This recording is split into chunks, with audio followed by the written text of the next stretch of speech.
Hello, I'm Brett, writer, author, and book coach. Today we continue to go through the Storyteller's Almanac, and we are going to be talking about the plot, the things that happen. So, flipping in there, it's past all the character sheets for the supporting characters. The plot.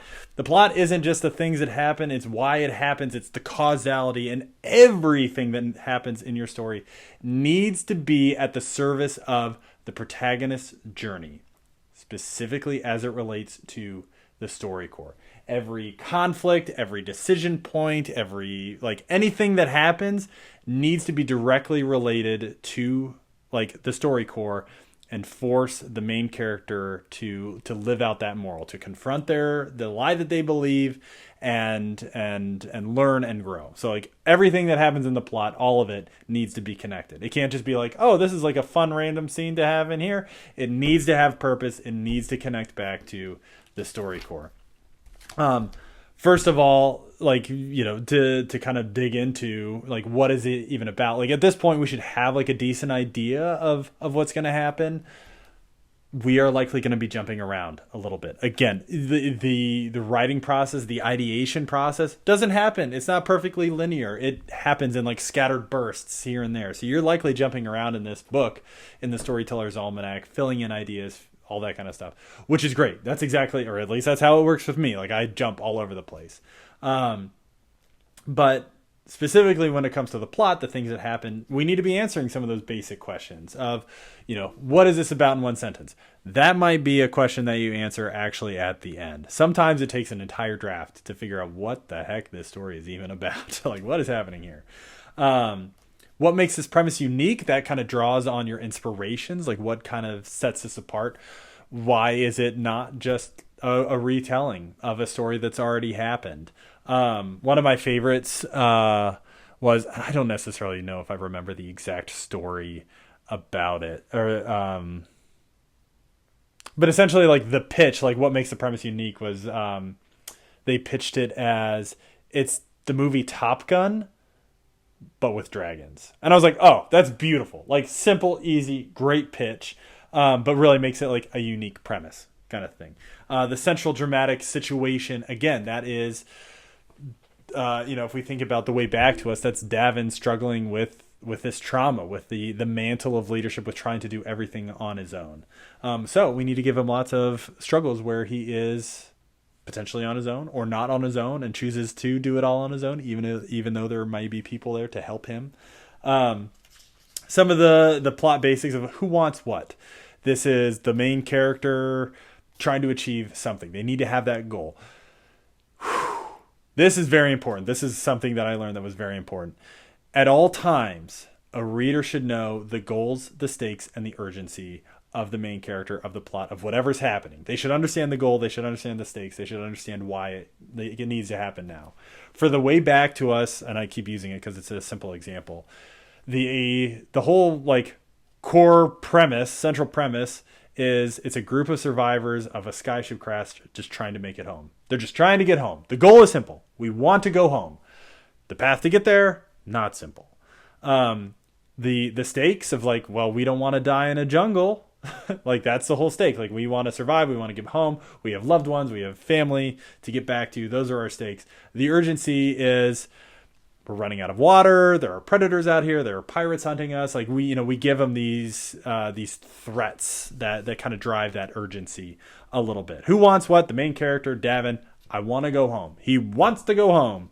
What stands in their way? Giant jungle, pirates hunting them, predators, infighting, especially within the group of survivors. Why can't it be easily resolved?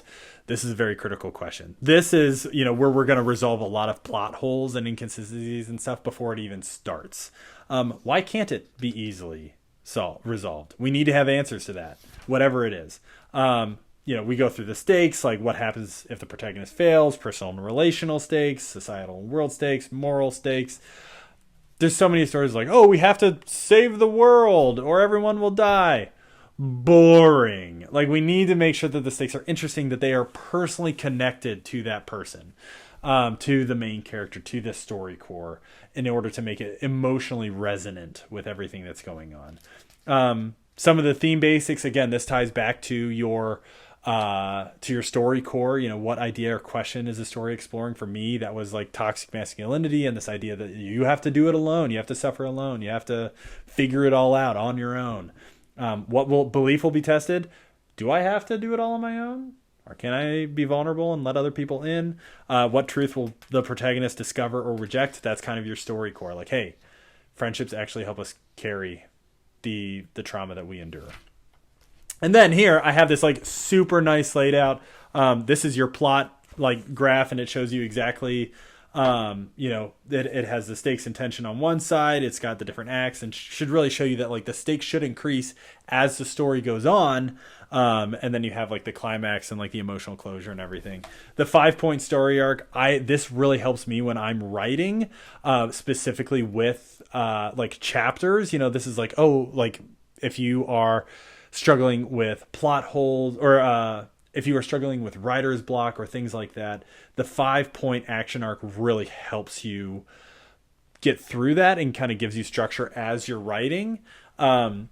I especially like to like kind of sync the 5-point action arc in with like something the main character is learning, like part of their growth, part of their journey, whatever. There's lots about this in here, so I won't take a ton of time in this video. But there's a lot to consider when it comes to plot, and I've tried to add in as much of that as I can. Plot considerations for as you're writing it, when it comes to twists and all that kind of stuff. Considerations for the story's opening, even like how do we start the story? What does it need to look like? What grabs readers' attentions? I've kind of given you some ideas there. And then your major like plot structure elements. So all of those, or at least some of those elements, are in the graph here. But I've given you sections to really kind of dig through it. Introduction to the protagonist, the world, and the emotional motivation. What does that look like? What are the main things that we want to get right here? I've given you space to kind of like, scribble in like some ideas for that. Pencil might be a good opportunity because, those are likely going to change. In an older story that I was writing, a running joke with my wife was like, "Oh, did you rewrite the pro?" In an older story that I was writing and have never published because I would never publish it, a running joke with my wife was, "Oh, did you rewrite the prologue again today?" Like I went through 30 prologues because I was like, "Oh, the introduction, it's got to be right. I got to get it right." I didn't have a story core. I didn't know what I was doing, and so the introduction just always felt weird and like inconsistent and in like just incompatible with the story itself. It just never felt right. But these major plot structure elements will create the skeleton of your story and what happens with it, the things that happen. And I've given you kind of like a short description of, whatever it is. So introduction to the protagonist, the world, and the emotional motivation, all that happens in the way back to us very quickly. Dav, he's an airborne angel, a search and rescue. He's on a sky ship. He's trying to get home, but it's attacked by pirates because that's a big part of the world. All that happens within the introduction. The inciting incident, the plot, or the ship goes down. They crash in the jungle. They're on their own. They find survivors. While these plot structure elements are kind of broken down into these beats, it doesn't mean that you have to write one chapter for every beat. So even though we have like introduction, inciting incident, call to action, all that could potentially happen within one chapter. It could happen over the course of 5 chapters. You just never know. But these are all important beats that need to be in the story to make sure that things are lining up well, that it's like coherent and following like a rule and a logic. Honestly, it's a big help. It's nice to know that there's kind of like a formula that we can follow to create a good story. And we don't want it to be too formulaic, although, even as you get more comfortable and familiar with these stories, you're going to be like, oh, yeah, I actually see these all the time in all the things that I read and write. So sorry for spoiling those things. You'll start to see these more and more. But you don't have to remain true to them. Sometimes you might not need them. Sometimes you may not have like an allies and enemies, supporting characters shine, rival factions emerge, betrayals. Maybe that doesn't happen in your story. Maybe that's not relevant in there. Maybe you would much rather use the word count, the pages, whatever, for something else, for more of the subplots or something like that. The most important beats I made sure were in the plot graph. because that gives you the opportunity to, really kind of follow a trajectory and create a coherent story that feels satisfying to the reader through the end. But as you go through these plot structure elements, not all of them are going to be necessary, but you need to at least consider them. Especially some of the bigger ones that you'll see on the graph, because that helps make sure that you are staying on track and writing a full cohesive story that feels satisfying to the reader at the end. Chapter summaries. This is kind of like a take it or leave it kind of thing. I have never been one for chapter summaries.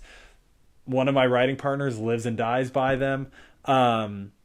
It does help. It helps write tighter scenes. It helps make sure that things are more coherent. It helps make sure that you're following the right beats. The chapter summaries are there to talk about, like, what is the goal of the chapter? Why is it in the story? If you can't answer that question, the chapter shouldn't be there.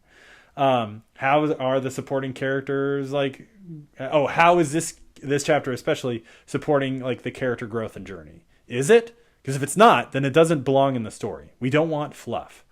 We want to make sure that we're writing a tight, intentional story that serves the story core through the main protagonist's journey and the plot challenges that they encounter along the way. The chapter summaries are there to make sure that you're accomplishing that. As you become a better writer and better practiced and have more experience, you may not need the chapter summaries as much. You may not use them, or you may really like them. I think I gave you 50 in there. They are an opportunity to really make sure that your writing is efficient, that it is intentional, and that everything that you're doing, all the time and creative energy that you're investing into the story project, serves the overall vision. That's plot.